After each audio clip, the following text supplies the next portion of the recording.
Hey everybody, welcome to Conversations with Jackie and Bobby Angel. We're your hosts, Jackie and Bobby, and today we're so excited to be joined by our friend, Sister Josephine Garrett. Sister Josephine is a native Texan, was raised in Houston. She studied at the University of Dallas, where she completed a BA in political philosophy with business concentration, and then worked in the banking world for about 10 years before becoming a sister. In 2020, she professed her final vows as a sister of the Holy Family of Nazareth. She's a licensed counselor, serving as the school counselor for the Cathedral Grade School in Tyler, Texas, and also in private practice. And now she's a sought-after speaker in conferences across the country. Sister Josephine, welcome. Thank you for being here. Thank you. Thank you for having me. My favorite part to hear of that is the final vows. I got this ring. I like to tell people, Jesus, put a ring on it. You're like, I got my bling ring. I guess. I had someone stop. I was at brunch with friends yesterday, and someone stopped and said, "Are you really a sister?" I said, "Yeah." They said, "How can you be? You're married." And they said, "We see your ring." And I said, "Well, yeah, I got this ring when I made my vows, just like you got a ring when you made your vows." They were astonished. You're like, I married Jesus. You're like, sit down for the next 3 hours. Yeah. The only husband who's never wrong. I know, yeah. It's always you. Well, sister, we got a ton of questions, and you've got a whole kind of array of life experience. Would you mind sharing your vocation story? Did you grow up Catholic? Did you always consider the sisterhood? Like, can you just kind of walk us through the story of your life and how Christ called you to this vocation? Sure. I'm gonna do like the 5-minute version, and then wherever you want highlights, you say, okay. And then the Lord of the Rings extended edition will be available later. Which is that's a good extended edition. No, we're gonna do the short. I did not grow up Catholic. I grew up Baptist, from Houston, Texas. So I'm a native Texan. And I mean, we were really at church all the time. Like, we were for real Baptist, like for Wednesday, Friday, Sunday. My friend life centered a lot around church. I played soccer in high school, and so there was some of that friend life, but then like really around church. So I grew up loving God. God was in our home. I was raised by a woman of deep prayer, adopted by my aunt and uncle. And my aunt's just a woman of deep prayer. Very feisty woman, but also a really holy woman. And so when it was time for me to go to college, my aunt and uncle just they weren't very picky about that. They weren't like, oh, you have to have this kind of worldly success. They just sincerely wanted me to like use my gifts and be around supportive people. And so I came to know of the University of Dallas. I didn't know it was Catholic. I just knew when I talked to people there, they seemed nice. It was like I wanted to go away from home, but I didn't want to be too far away from home. And so I enrolled there, and I didn't realize it was Catholic until school started. Oh my God. I got there early for soccer, and the soccer girls were like me. And those girls have become lifelong friends, the ones who we were freshmen together. So I didn't really pick up anything during soccer, but when school started, it was a lot. And even my aunt and uncle were like, this place is real weird. And they just drove off and left me. So University of Dallas. I love how they're like, this is weird, but we're just going to drive off and leave you. Tuition's been paid. Yeah, it's done. You're embracing this weirdness. So UD played a huge role in like introducing me to the faith. I don't know if y'all know, when you're a University of Dallas student, you have the opportunity to live in Rome for a semester. And so going to like hear the Pope speak becomes like commonplace. Just being like, I guess what I like to tell people is like my senses were overwhelmed with the faith because I was just so like immersed. And so we studied the letters to the Corinthians in Corinth. You know, we sat in the place and like read the death of Socrates in the place where they believe he died. So it was just like a full immersion of the senses to learn. And so, but also to learn and encounter the faith. And so it had a huge impression on me. I was in a Latin liturgical choir, and so that's how I learned the Mass. She would make us interpret what we were singing. And so this is how I came to know the Mass and know the liturgical seasons and understand them. And so when I graduated, I loved and respected the church. I had no intention of becoming Catholic. Most places I went, I didn't see very many other Black Americans. Church was the only place I went where I wasn't a minority. And so I was not interested in changing that. But at the same time, had this love and respect for the church. And there was a nun who would come into the first bank where I worked, and we'd chat, and I could talk to her about the church because of, I apologize for the siren. No, it's real. Keeping it real. Yeah, we live at a hospital. Oh, okay. There was a nun who would come to the bank, the first bank where I worked, and we could chat. I know a lot about the church, so I could chat with her. And she asked me why wasn't I Catholic, and I told her the truth. I said, church is the only place I go where I'm not like one of few, or if not the only Black person there. And so she was like, that's fair. She handed me a little Post-it note. She said, if you change your mind, call this number. And I held that Post-it note for a long time. I eventually called it. Super delightful Black American woman who was the RTIA director. Oh my gosh. Wait, is this while you're in college or right after college? After college, like a couple years after college. Yeah. So I became Catholic, and then I kind of was, I was good, like a Sunday Mass Catholic. And then after 4 years of being Catholic, I had the chance to go back to Rome with that choir I had been singing with, but be there as a Catholic. I had a very meaningful confession at St. Peter's, very meaningful confession. And that really set me on the path to I got a spiritual director, and I started to discern what God made me for. I was very surprised to feel kind of captivated and attracted to religious life, very shocked by that. So I discerned for 2 years. The first time I stepped foot on the grounds of a convent, it was to be a wingman to another girl who was really sure she wanted to be a sister. She wanted someone to go with her to wingman, that's funny. And that convent we went to was the convent of the Sisters of the Holy Family of Nazareth, and I was her maid of honor in her wedding, and I became a Sister of the Holy Family of Nazareth. So I spent 2 years discerning. It wasn't like I visited twice and was applying. No, I discerned for 2 years. I visited, I got to know the sisters. I was in spiritual direction. I sought therapy, and then felt ready to apply. And at that point, I felt very at home with the sisters. I didn't know if I would make final vows. I just knew that God was asking me to take this one step. And so I could do that for God. It was always like that with me throughout my formation, was I can do this for God, this step for God, the one I'm asked you to do right now.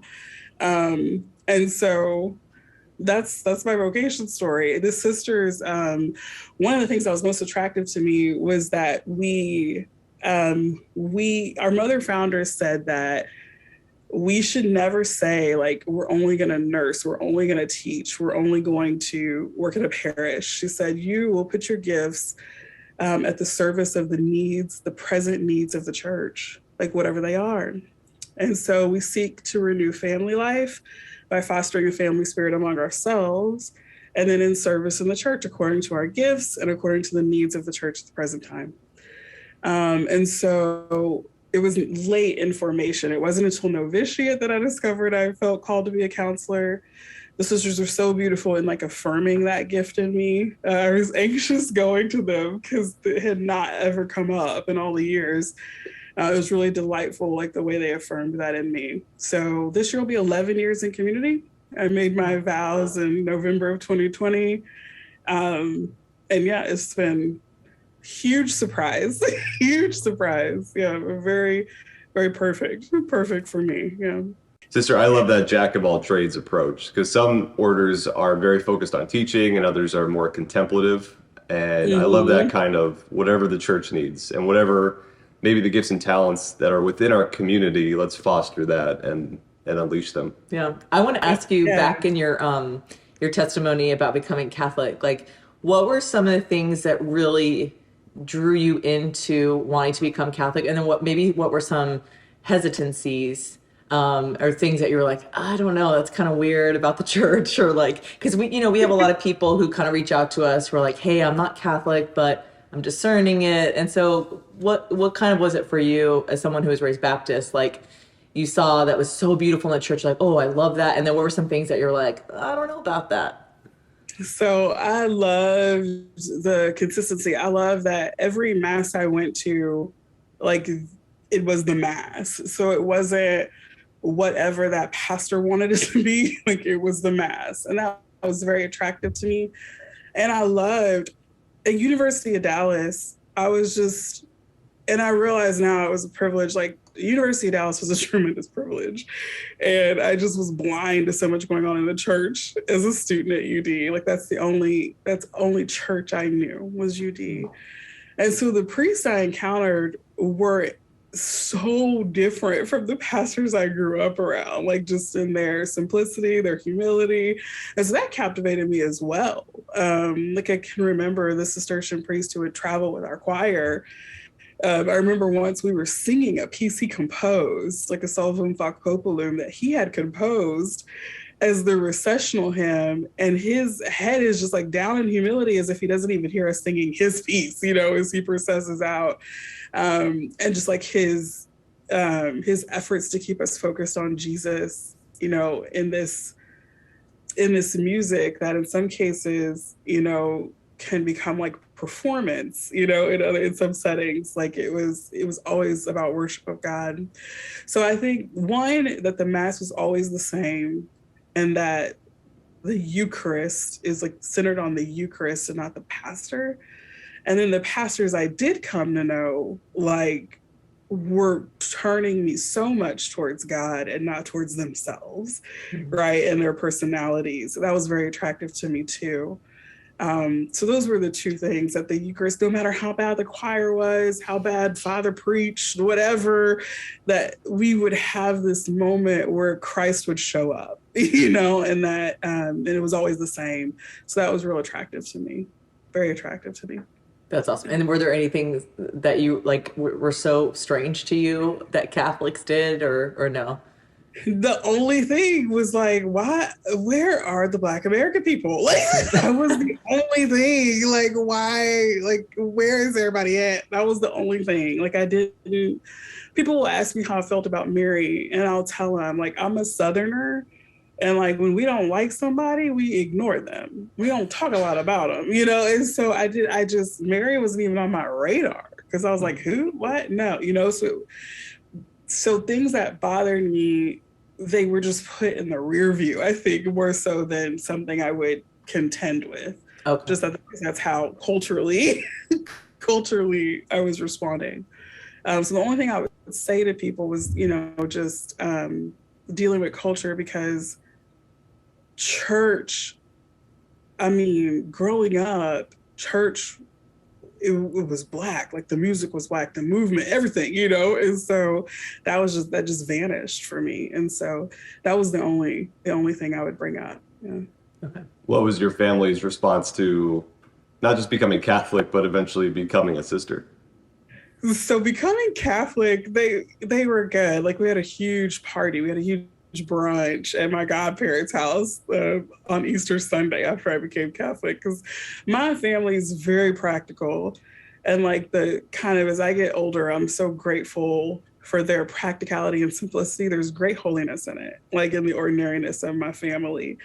And so they were like, there are worse things this kid can do, right? Than love the Lord. Like, they were just like, we're celebrating. She loves Jesus so much that she's being intentional, like making decisions that will move her towards God. So we celebrated. When I became a sister, that got different. So the responses, we got way more varied. So my aunt, who is my aunt by marriage, who raised me, she grew up in a little country in the Caribbean called Dominica.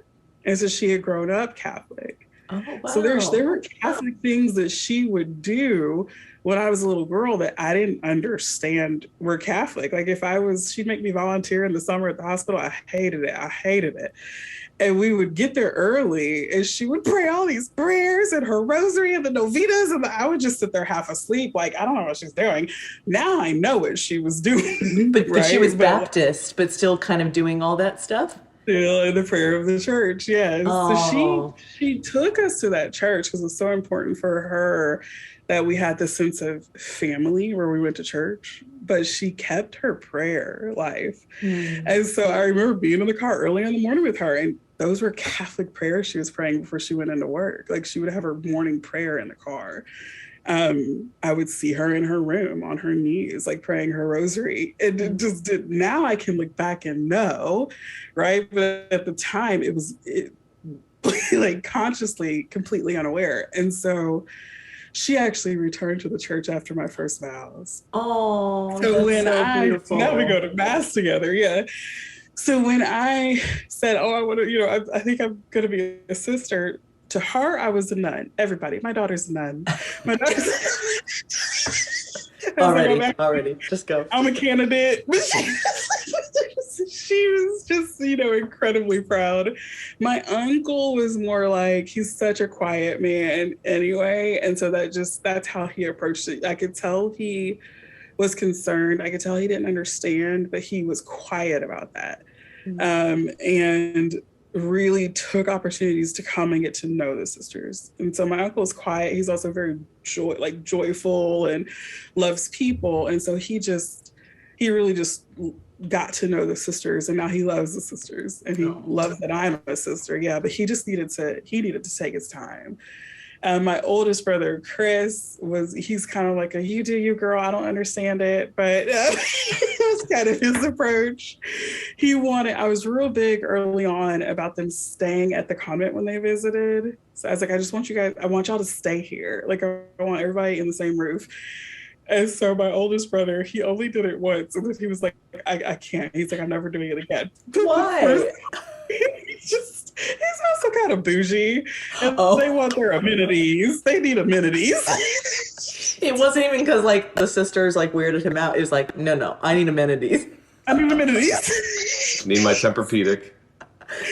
Oh my gosh, that's like, where's the free shampoo and conditioner? Hello, like, yeah. No, I get it. I get it. In our guest rooms. It's like a retreat center at a like if you ever stayed at a convent or a like yeah, Yes. They're very It is simple. not the W. It's Yeah, not the no, W. it's not the W. But he came in one time. He stayed once that first time I was asking, and he walks through the front door and he kind of giggled a little bit. And I said, "What are you giggling about?" And he said, "I was certain I was just going to burst into flames as soon as I walked through the door." I said, "Chris." Yes, Chris. And again, he's still happy for me. Like he's still happy for me. He's real as he also like understands more like how being in community has helped me to flourish and helped my gifts to flourish. Like he's more appreciative. And then my middle brother, Andre, he had the hardest time with it. And that was probably like one of that exchange with Andre taught me so much because he had a really hard time with it. I remember once he said to me, "But you're a cute person. You don't have to do that." I was like, "Is that a compliment? Is that an insult?" Like, I don't know what just happened to me. So his mind was so not connected with like the supernatural, right? Like he understood things only naturally, not like this natural revealing something supernatural. So he couldn't comprehend it. And his framework of success, it was absolutely contrary to his framework of success to like place yourself under obedience was contrary to successfulness. Like I am not successful if I am bound. Was kind of his. And so I remember once we were in a really hurtful argument and it dawned on me that like there were no words to resolve this, only like life could, like to let the life reveal the truth and not my words. I couldn't give him a revelation of the truth with words, and it was such a huge learning for me. Yeah. So, Actually, yeah. so kind of speaking about that, like him saying, like, you're cute, like, you can't do that. Now, growing up, I will say I had this idea of nuns that, like, okay, well, clearly, like, I can't be a nun because I'm too loud. Like, I'm too, no, I'm too, because my idea, I'm sure with like a lot of people, they think you have to be a certain way. So, um like as a nun, like if somebody here is watching this or listening to this and they happen upon this podcast on YouTube or whatever and they've never met a nun before, what are some like things that people kind of maybe when they meet you and your sisters are like, wait, whoa, like what are some kind of things that people have said kind of like that, like, oh, you're too cute to be, or like whatever, what are some of those things?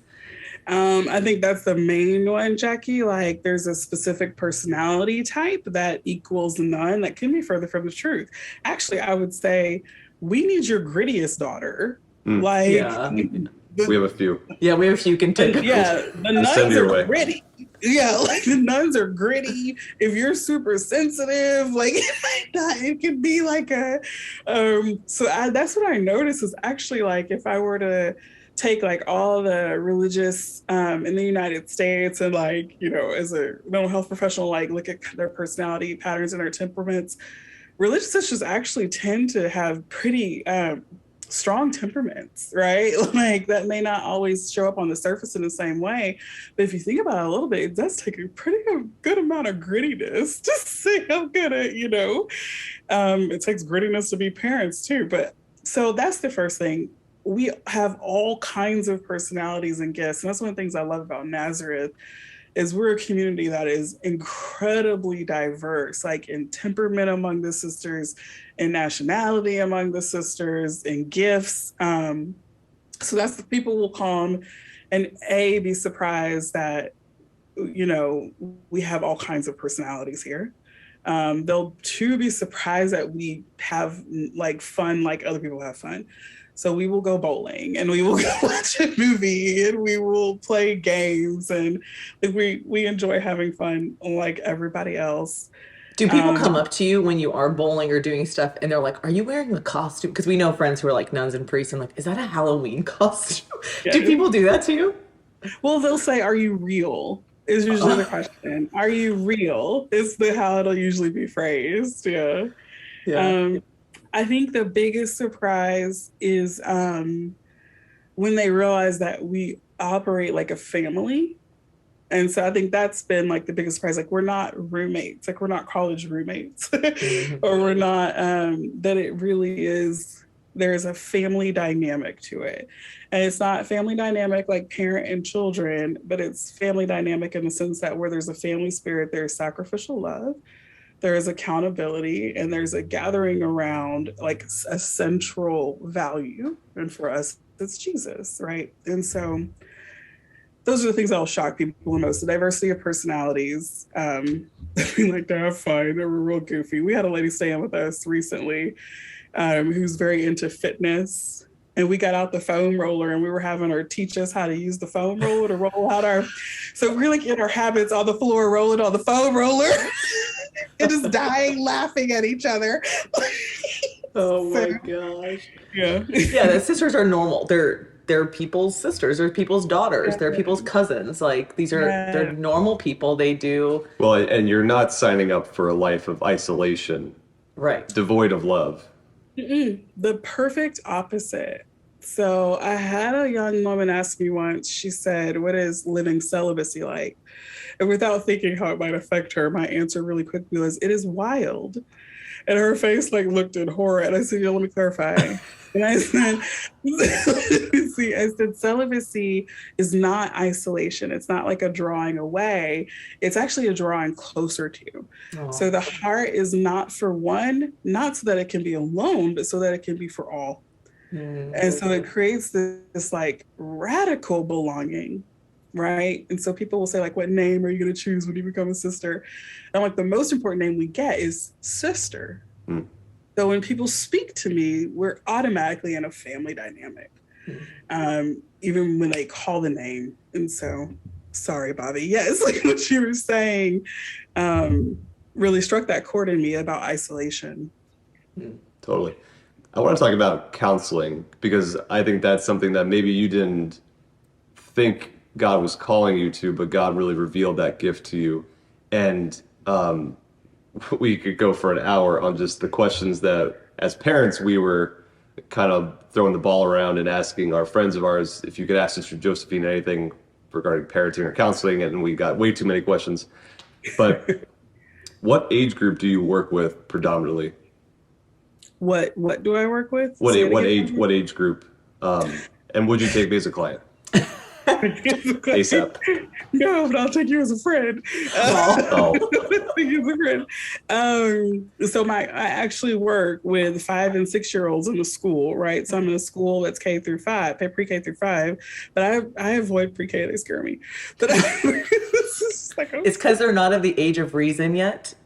it's such an irrational encounter. It's irrational. Oh, we have toddlers. We know the difference. Like 5 is a glorious age because the reason it's like, oh, glory. Yeah. There it is. So at school, it's 5 and 6 year old, but my oldest client is in her 60s. So at school, it's pre-K through 5. And I'm there 3 days a week. And then 2 days a week, I'm in a private practice. And that's where I'll see teenagers and adults.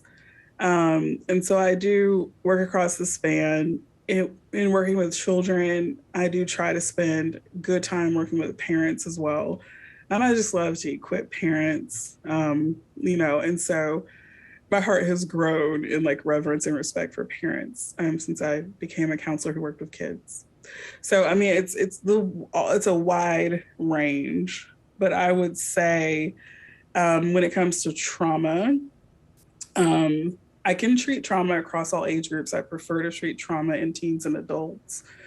And then I do work a lot with kids as far as like, When you do like therapy with kids, is it like, what kind of therapy do you use? Play therapy? Like what, like, how do you deal with that with little kids? So we'll take like whatever the presenting concern is. A lot of it's parenting. So equipping parents with skills to address whatever's concerning them. Mhm. Okay. But there is a trauma model that I use that is specifically for kids. It's called trauma focused cognitive behavioral therapy. So if I'm working with kids and it's trauma, I use trauma focused CBT. And I use play to integrate the interventions, but I am not a play therapist. So there's a Okay. difference. Yeah. So play therapist is a therapy it just doesn't match my personality. Like, it's like, you've got a room, they come and play, you don't really intervene at all. And it's the belief that like through the play, they can achieve reconciliation. I need to interact. So that doesn't work for me. But when working with kids, we really must always like seek to achieve the goal of the intervention by integrating some kind of play. Because this really is like a primary language almost for kids. So with kids, it's what are the presenting concerns of the parents? How can I equip the parents with what skills and psychoeducation they need to combat this concern? And then how does the child view this presenting concern, and what skills do they need, or just opportunities to be able to process depending on their age? Yeah. I had a friend who asked, she just said, like, when parents are starting to notice maybe some things going on with their kids or certain issues, like, what's the first step a parent should take when they notice maybe something is different, or like they're noticing like, hey, there might be something, like, what should the first step of a parent be? To open the door for your kid and validate. So I wouldn't try to like say, I noticed something's wrong, tell me what it is. Mhm. But just to open the door and validate, to say, it looks like you've been feeling X, right? And put some feeling words in there.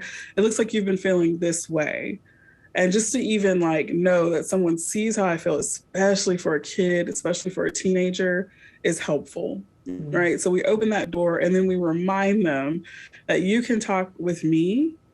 And really, I encourage this for parents with your kids starting as 5 years old, that you have a common language about what adults are in their support network. Mhm. So that you ask them, like, if you were having a hard time, who are the grown-ups in your life that you would talk to or feel like you could go to, and see who they say and help them grow that list with people you want them going to, right? So it's you and other people.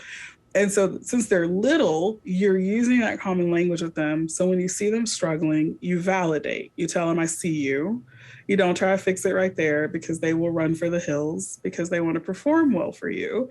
And so it can be very overwhelming, if they feel like they have to explain it or fix it on the spot. So you just validate it to say, I have noticed you might be feeling, or it looks lately like you might be feeling XYZ.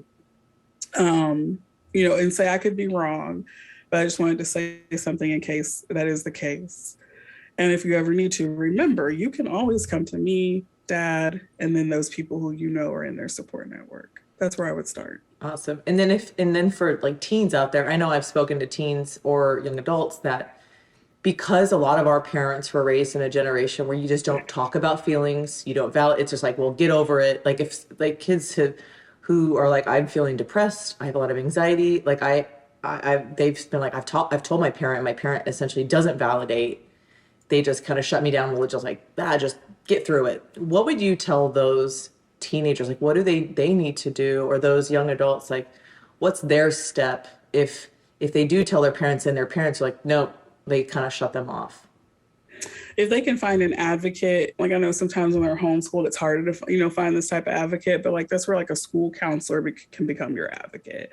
So I'm in a situation that would like that right now. That's what I was writing a report today for that, where the child really came forward and was like, I can't do this anymore. And so I become that advocate for the kid to help put it in a language that the parent understands, right? And so to help bring that parent along. So that teen needs to find an advocate, whether it's in a youth minister, in a pastor, in a school counselor, who can speak with the parent like adult to adult on their behalf. And then I would also say to like adults who are struggling with that mindset that like anxiety is not real, depression is not real. How do I say this? I probably should just say it plainly. There was a point in school where I realized I could at times be incredibly selfish in my attempts to support others and inadvertently be putting my need to feel comfortable before accepting discomfort to serve another. Mm-hmm. And so when we're telling people like your feelings aren't real or get over it, suck it up, I wonder sometimes if we're dealing with our own discomfort with that reality and helplessness before it. And we're prioritizing managing that versus accepting discomfort in order to be of service to the other. Beautiful. And then what would you say? I know people could really go to therapy or a counselor at any time. They could see a person anytime. And obviously, like we want... Yeah, you don't have to wait till something goes wrong. Right, because mental health is important. And obviously, we want to advocate as well. Like, even as Catholics, this is something like God wants us to be healthy, even mentally, like not just spiritually. Yeah, it's part of the whole person. It's the whole person. But what would you say, like, if someone says, well, when do I know if I need to seek therapy? I have a handout for that I can give you the link. Perfect. And it's like, I wrote it for ministers, but it's like, if I can remember it from memory.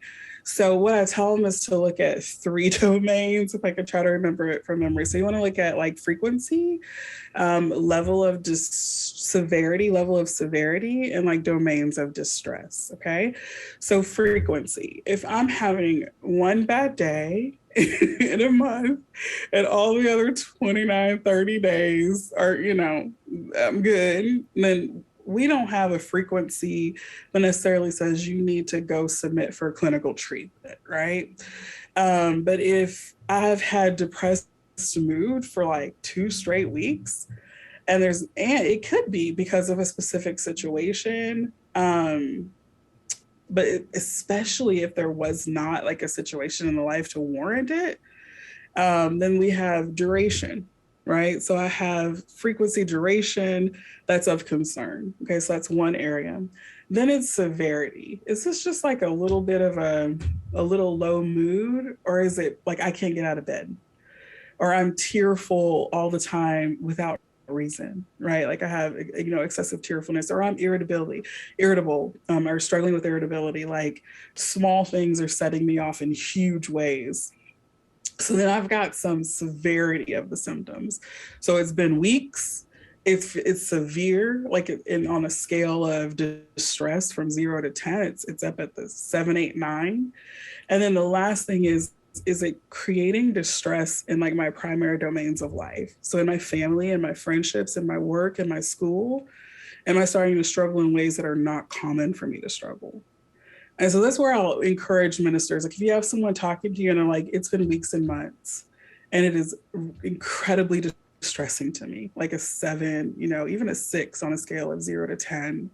And now my marriage is suffering, or my friends don't want to hang out with me anymore, or I was passing and now I'm failing. You need to be in the care of a counselor.